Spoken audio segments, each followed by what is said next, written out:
సింహరాశి వారికి 2025 సంవత్సరం జాన్యువరి నెల మొత్తం వార ఫలాలు కాదు, పక్షఫలాలు కాదు, మొత్తం మాసవారీ ఫలితాలు, నెల ఫలితాలు గోచారంలో ఏ విధంగా ఉన్నాయో సశాస్త్రీయంగా తెలుసుకునే ప్రయత్నం చేద్దాము.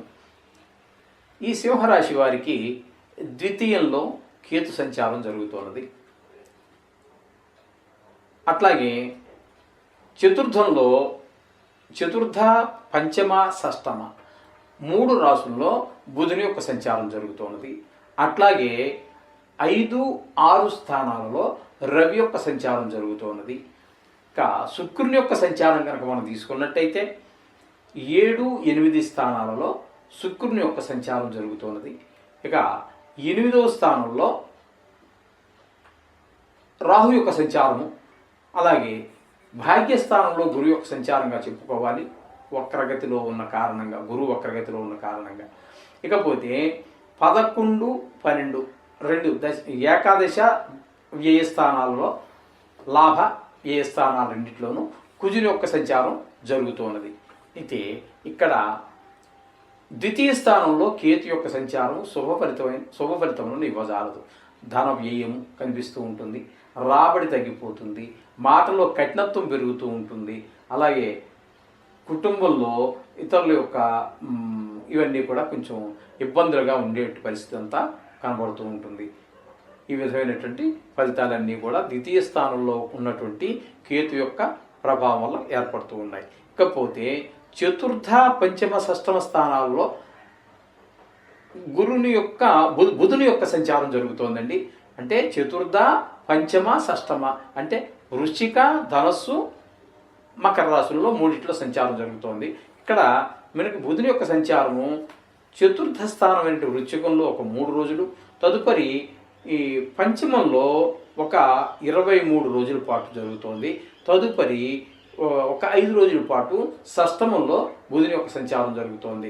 ఇక్కడ ఎక్కువ రోజులు ఉన్నటువంటి 23 రోజుల వరకు, సుమారుగా 23 రోజుల వరకు ఉన్నటువంటి ఆ ధనుసు రాశిలో సంచారం మాత్రం బుధునిది శుభ ఫలితములను ఇవ్వజాలదు. అంటే పిల్లల మీద ముఖ్యంగా ఎఫెక్ట్ పడుతుంది. పిల్లల చదువులో వెనకబడటము, అలాగే ఆటల మీద ఆసక్తి పెంచుకోవటము, అలాగే ఆశించిన ఫలితం పిల్లల దగ్గర నుంచి మనం ఏం ఆశిస్తామండి? వాడు బాగా చదువుకోవాలి, బాగా మంచి మార్కులు రావాలి, ఇవే మనం ఆలోచిస్తే తల్లిదండ్రులు ఎవరైనా కూడా వాటిల్లోనే ఆ పిల్లవాడు మనకి కొంచెం ప్రతికూలంగా ప్రవర్తిస్తూ ఉంటారు. ఇకపోతే 4, 6 స్థానాలలో సంచారం చేసేటటువంటి ఒక 8 రోజుల పాటు మాత్రం అనుకూలమైన ఫలితాలన్నీ బాగానే ఉంటాయి. చదువు మీద శ్రద్ధ పెట్టడము, కొంచెం ఆదాయం కూడా మనకి పెరగటము, ఈ విధమైన ఫలితాలన్నీ కూడా ఒక 6, 8 రోజుల పాటు మనకి మంచిగానే ఉంటుంది. మిగతా రోజులన్నీ కూడా కొంచెం ఇబ్బందికరమైనటువంటి పరిస్థితులు కనబడుతూ ఉంటాయి బుధుని వలన. ఆ తదుపరి రవి యొక్క సంచారం కనుక మనం తీసుకున్నట్టయితే 14వ తారీఖు వరకు, జాన్యువరి 14 వరకు 5వ స్థానంలోను, తదుపరి 6వ స్థానంలోను రవి యొక్క సంచారం జరుగుతోంది. అక్కడ మకరంలోకి ఎప్పుడైతే మారారో దాన్ని మకర సంక్రమణం అంటారు. అదే రోజు మనకి సంక్రాంతి పండుగ వస్తుంది. అక్కడి నుంచి ఆయనం కూడా మారుతుంది, ఉత్తరాయణం అని చెప్పేసి మారుతుంది.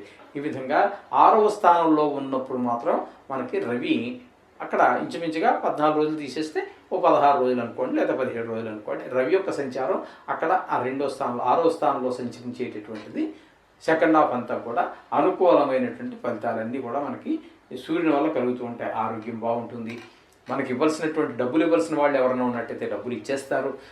మనం ఏదైనా లోన్ కోసమో రుణం కోసం ప్రయత్నిస్తుంటే అది కూడా విజయవంతం అవుతుంది. సమయానికి తగినంత డబ్బు అందుతుంది, అది కూడా సక్రమంగా వినియోగం అవుతుంది ఈ రవి యొక్క 6వ స్థాన సంచారం వల్ల. ఇకపోతే శుక్రుని యొక్క సంచారం కనుక తీసుకున్నట్టయితే 7, 8 స్థానాల్లో శుక్రుని యొక్క సంచారం జరుగుతుందండి. 7, 8 స్థానాలలో అంటే 7వ స్థానంలో అనుకూలమైన ఫలితాలు శుక్ర భగవానుడు ఇవ్వజాలడు. కానీ 8వ స్థానంలో మాత్రం శుక్ర భగవానుడు మంచి ఫలితాలనే ఇస్తాడు. అంచేత 8వ స్థానంలో శుక్ర మంచి ఫలితాలు ఇవ్వడం ద్వారా కొంచెం ఆదాయం పెరుగుతూ ఉంటుంది, అలాగే మంచి అందరితో స్నేహం పెరుగుతూ ఉంటుంది, మంచి మనకి సన్మానాలు జరిగేటువంటి అవకాశం కూడా ఉంది ఇందులోనే ప్రతిభ ఉన్నట్టయితే. ఖచ్చితంగా ఎందుకంటే శుక్ర భగవానుడు ఉన్నాడు అంటే ఆయనకి లలిత కళలకి వాటికి పాండిత్యానికి వీటన్నిటికీ కొంచెం ఆయనే కారకుడు కాబట్టి లలిత కళల్లో ప్రవేశం ఉన్నటువంటి వాళ్ళకి కూడా కొంచెం మంచిగానే ఉంటుంది. ఆ విధమైన ఫలితాలన్నీ కూడా మనకి అష్టమ స్థానంలో, కానీ మొత్తం మీద అష్టమ స్థానంలో ఉన్న 3 రోజులు, కానీ 7వ స్థానంలోనే ఎక్కువ ఉన్నాడు కాబట్టి భార్యాభర్తల మధ్యన కొంచెము మాట పట్టింపు రావటమో, లేకపోతే వీరి మాట వారికి పొసగకపోవటమో, వారి మాట వీరికి పొసగకపోవటమో, అలాగే ఎవరితోనైనా భాగస్వామ్యంతో వ్యాపారం చేస్తున్నట్టయితే వాళ్ళకి వీటికి కూడా వారికి వీరికి కూడా కొంచెం మాట కలవకపోవటం, భావాలు కలవకపోవటం ఇట్లాంటివన్నీ జరిగే అవకాశం ఉంటుంది. తద్వారా ఏమవుతుందంటే వ్యాపారంలో కొంచెం వెనకబడతనమో లేదా నష్టం రావటం ఇట్లాంటి ఫలితాలు కూడా చూడవలసి ఉండవచ్చు. ఈ విధంగా శుక్రుని యొక్క సంచారం వల్ల జరుగుతుంది. ఇక 7వ స్థానంలో శని యొక్క సంచారం కూడా జరుగుతోందండి. 7వ స్థానంలో శని యొక్క సంచారం కూడా అనుకూలమైన ఫలితాలు ఇవ్వదు.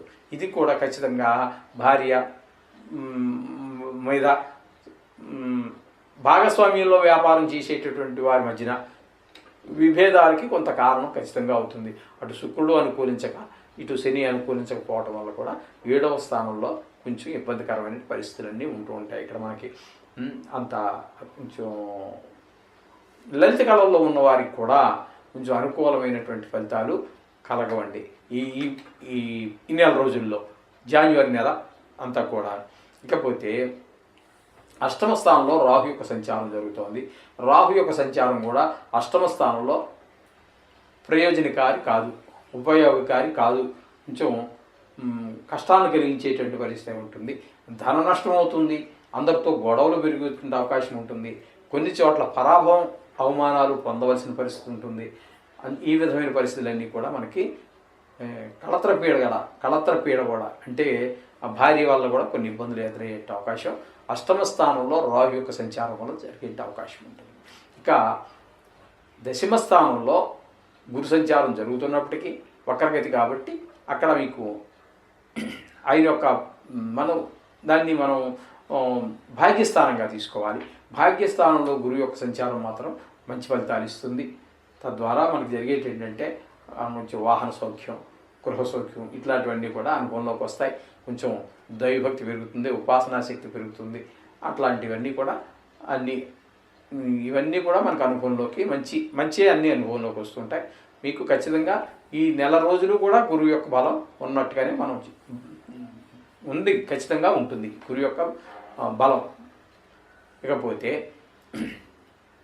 లాభ ఏకాదశ స్థానాలలో, అదే లాభ అంటేనే ఏకాదశం, లాభ వ్యయ స్థానాల్లో కుజుని యొక్క సంచారం జరుగుతోంది మనకి.